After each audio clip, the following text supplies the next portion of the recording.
ఇలాంటి స్త్రీ ఉన్న ఇంటికి లక్ష్మీదేవి ఎప్పుడూ రాదు, పేదరికము అనుభవిస్తారు. ఈ లక్షణాలు ఉన్న స్త్రీలు ఇంట్లో ఉంటే లక్ష్మీదేవి ఎప్పుడూ అడుగుపెట్టదని శాస్త్రం చెబుతుంది. ప్రతి స్త్రీ కూడా లక్ష్మీదేవి అనుగ్రహం కావాలని కోరుకుంటుంది. లక్ష్మీదేవి అంటే సాక్షాత్తు ధనానికి అధిపతి. ఎవరికి ఐశ్వర్యం సిద్ధించాలన్నా ఆమె అనుగ్రహంతోనే జరుగుతుందని నమ్మకము. అందుకే అందరూ వివిధ రూపాల్లో ఉన్న లక్ష్మీదేవి పటాలు, బొమ్మలను పూజిస్తారు. లక్ష్మీదేవి సకల సంపదలకు ఆదిదేవత. ఆ తల్లి అనుగ్రహం ఉంటే చాలు, అన్నీ లభిస్తాయి అంటారు మన పండితులు.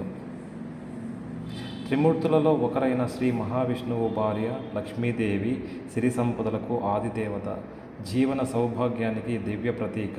లక్ష్మీదేవి లక్షణాలు ఉన్న స్త్రీలు ఉండే ఇంట్లకి ఎప్పుడూ రాదు,